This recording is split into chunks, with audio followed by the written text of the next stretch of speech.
बहुत बहुत शुक्रिया अदा करना चाहेंगे तमाम तफसीलात के लिए।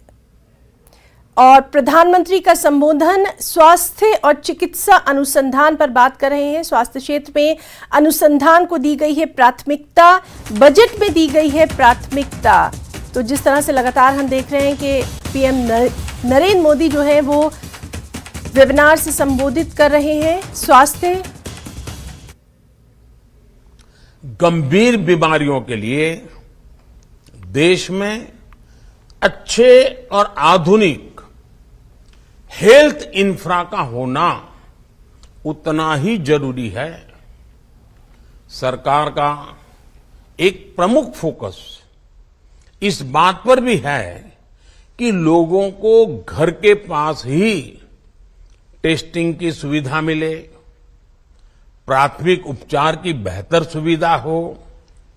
इसके लिए देश भर में 1.5 lakh health and wellness centre तैयार हो रहे हैं। इन सेंटर्स में डायबिटीज, कैंसर और हार्ट से जुड़ी गंभीर बीमारियों की स्क्रीनिंग की सुविधा है।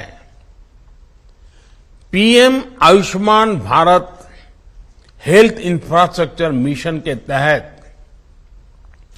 क्रिटिकल हेल्थ इंफ्रा को छोटे शहरों और कस्बों तक ले जाया जा रहा है।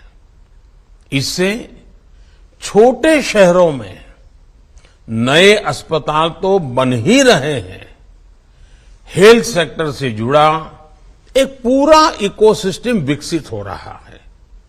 इसमें भी हेल्थ एंटरप्रेन्योर्स के लिए, इन्वेस्टर्स के लिए, प्रोफेशनल्स के लिए अनेक नए अवसर बन रहे हैं। साथियों, हेल्थ इंफ्रा के साथ सरकार की प्राथमिकता ह्यूमन रिसोर्स पर भी है। बीते वर्षों में 260 से अधिक नए मेडिकल कॉलेज खोले गए हैं। इस वजह से मेडिकल की ग्रेजुएट और पोस्ट ग्रेजुएट सीटों की संख्या 2014 के मुकाबले, यानी हम जब सत्ता में आए उसके पहले के मुकाबले में आज 2 गुनी हो चुकी है। आप भी जानते हैं कि सफल डॉक्टर के लिए सफल टेक्नीशियन बहुत आवश्यक है। इसलिए इस वर्ष के बजट में नर्सिंग क्षेत्र के विस्तार पर बल दिया गया है। मेडिकल कॉलेजों के पास ही 157 नए नर्सिंग कॉलेज खोलना, मेडिकल ह्यूमन रिसोर्स के लिए बहुत बड़ा कदम है। ये सिर्फ भारत के लिए ही नहीं बल्कि दुनिया की डिमांड को पूरा करने में भी काम आ सकता है। साथियों, स्वास्थ्य सुविधा को सुलभ और सस्ता बनाने में टेक्नोलॉजी की भूमिका लगातार बढ़ रही है। इसलिए हमारा फोकस हेल्थ सेक्टर में टेक्नोलॉजी के अधिक से अधिक प्रयोग पर भी है। डिजिटल हेल्थ आईडी के माध्यम से हम देशवासियों को टाइमली हेल्थ केयर की सुविधा देना चाहते हैं। ई संजीवनी जैसे टेली कंसल्टेशन के प्रयासों से घर बैठे ही 10 करोड़ लोग डॉक्टरों से ऑनलाइन कंसल्टेशन का लाभ ले चुके हैं। अब 5G टेक्नोलॉजी की वजह से इस सेक्टर में स्टार्टअप्स के लिए भी बहुत संभावनाएं बन रही हैं। ड्रोन टेक्नोलॉजी की वजह से दवाओं की डिलीवरी और टेस्टिंग से जुड़े लॉजिस्टिक में एक क्रांतिकारी परिवर्तन आते दिख रहा है। ये यूनिवर्सल हेल्थ केयर के हमारे प्रयासों को बल देगा। ये हमारे एंटरप्रेन्योर्स के लिए भी बहुत बड़ा अवसर है। हमारे एंटरप्रेन्योर्स ये सुनिश्चित करें कि हमें कोई भी टेक्नोलॉजी अब इंपोर्ट करने से बचना चाहिए, आत्मनिर्भर बनना ही है। हमें इसके लिए जरूरी इंस्टीट्यूशनल रिफॉर्म्स भी कर रहे हैं। फार्मा और मेडिकल डिवाइस सेक्टर में संभावनाओं को देखते हुए पिछले कुछ वर्षों में कई नई योजनाएं शुरू की गई हैं। बल्क ड्रग पार्क की बात हो, मेडिकल डिवाइस पार्क की व्यवस्था विकसित करने की बात हो, पीएलआई जैसी योजनाओं पर 30,000 करोड़ से ज्यादा का निवेश किया गया है।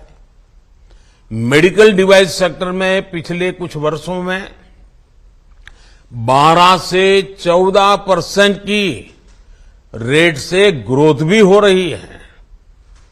आने वाले 2-3 वर्षों में ये मार्केट 4 लाख करोड़ तक पहुंचने वाला है। हमने भविष्य की medical technology, high and manufacturing और रिसर्च के लिए स्किल्ड मैन पावर पर काम शुरू कर दिया है।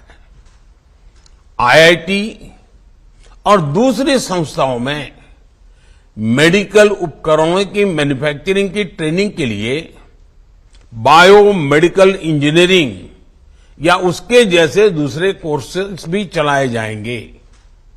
इसमें भी प्राइवेट सेक्टर की अधिक भागीदारी कैसे हो, इंडस्ट्री, एकेडेमिया और सरकार, इन सबके बीच अधिक से अधिक तालमेल कैसे हो, और इस पर हमें मिलकर के काम करना है। साथियों, कभी कभी आपदा भी खुद को प्रूव करने का अवसर लेकर आती है। एक कोविड काल में फार्मा सेक्टर ने दिखाया है। कोविड काल में भारत के में फार्मा सेक्टर ने जिस प्रकार पूरी दुनिया का विश्वास हासिल किया है वह अभूतपूर्व है। इससे हमें कैपिटलाइज करना ही होगा। हमारी इस प्रतिष्ठा को, हमारी सिद्धि को, हमारे प्रति इस विश्वास को रत्ती भर भी आंच नहीं आनी चाहिए, ऊपर से ज्यादा विश्वास बढ़ना चाहिए।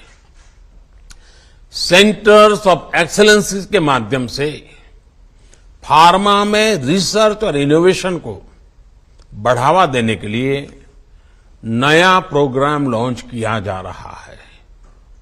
इन प्रयासों से अर्थव्यवस्था को काफी मजबूती मिलेगी, साथ ही रोजगार के नए अवसर भी पैदा होंगे। आज इस सेक्टर का मार्केट साइज 4 लाख करोड़ का है। अगर इसमें प्राइवेट सेक्टर और एकेडेमिया के साथ हम तालमेल बिठा लेते हैं तो ये सेक्टर 10 लाख करोड़ को भी पार कर सकता है। मेरा सुझाव है कि फार्मा इंडस्ट्री इस क्षेत्र में इंपॉर्टेंट प्रायोरिटी एरिया की पहचान कर उसमें निवेश करें। रिसर्च को बढ़ावा देने के लिए सरकार ने कई अन्य कदम भी उठाए हैं।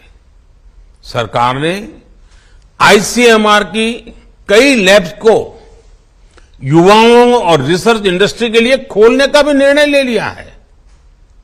हमें देखना होगा कि और कौन से इसी तरह के इंफ्रास्ट्रक्चर है जिसे ओपन किया जा सकता है। साथियों, प्रिवेंटिव हेल्थ केयर को लेकर सरकार के प्रयासों का बहुत प्रभाव हुआ है।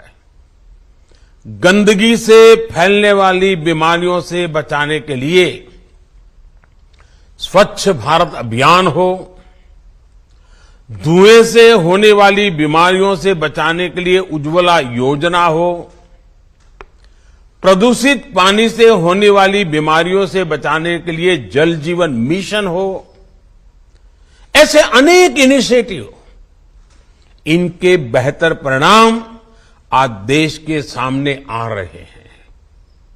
इसी प्रकार कुपोषण, एनीमिया हमारे देश की एक महत्वपूर्ण समस्या भी है। इसलिए हमने राष्ट्रीय पोषण मिशन शुरू किया और अब तो खुशी की बात है, मिलेट्स यानी श्री अन्न, जो कि एक प्रकार से सुपर फूड है, न्यूट्रिशन के लिए, पोषण के लिए महत्वपूर्ण फूड है और जो हमारे देश में बहुत स्वाभाविक रीते हर घर उसे परिचित है, यानी श्री अन्न पर भी बहुत अधिक बल दिया गया है। भारत के प्रयासों के कारण ही इस वर्ष को संयुक्त राष्ट्र द्वारा इंटरनेशनल ईयर ऑफ मिलेट्स के रूप में मनाया जा रहा है। पीएम मातृवंदना योजना और मिशन इंद्रधनुष जैसे कार्यक्रमों से हम स्वस्थ मातृत्व और स्वस्थ बचपन सुनिश्चित कर रहे हैं। योग हो, आयुर्वेद हो, फिट इंडिया मूवमेंट हो, इन्होंने लोगों को बीमारियों से बचाने में मदद की है। भारत के आयुर्वेद से जुड़े प्रोडक्ट्स की डिमांड पूरी दुनिया में बढ़ रही है। भारत के प्रयासों से WHO का ट्रेडिशनल मेडिसिन से जुड़ा ग्लोबल सेंटर भारत में ही बन रहा है। इसलिए हेल्थ सेक्टर के स्टेक होल्डर से मेरा एक आग्रह है और खास करके आयुर्वेद के साथियों से आग्रह है, एविडेंस बेस्ड रिसर्च को हमें बहुत बढ़ाना होगा। सिर्फ परिणाम की चर्चा पर्याप्त नहीं है, प्रमाण भी उतने ही आवश्यक है। इसके लिए आयुर्वेद के क्षेत्र में काम करने वाले उद्यमियों को, रिसर्च से जुड़े साथियों को जोड़ना होगा, उनको आगे आने होगा। साथियों, आधुनिक मेडिकल इंफ्रास्ट्रक्चर से लेकर मेडिकल ह्यूमन रिसोर्स तक देश में हो रहे प्रयासों का एक और पक्ष है। ये जो नई फैसिलिटी देश में तैयार कर रहे हैं, नई कैपेसिटी तैयार कर रहे हैं, उसका लाभ सिर्फ देशवासियों को स्वास्थ्य सुविधाओं तक सीमित नहीं रहने वाला है। अब दुनिया बहुत ही एक दूसरे से जुड़ चुकी है। ये भारत को दुनिया का सबसे आकर्षक मेडिकल टूरिज्म डेस्टिनेशन बनाने के लिए बहुत बड़ा अवसर हमारे सामने है। मेडिकल टूरिज्म अपने आप में एक बहुत बड़ा सेक्टर भारत में उभर करके आ रहा है। तो प्रधानमंत्री नरेंद्र मोदी हेल्थ वेबिनार से संबोधित करते हुए लगातार अहम खबर पर नजर बनी हुई है। ब्रेकिंग एट 10 में वक्त एक छोटे से ब्रेक का।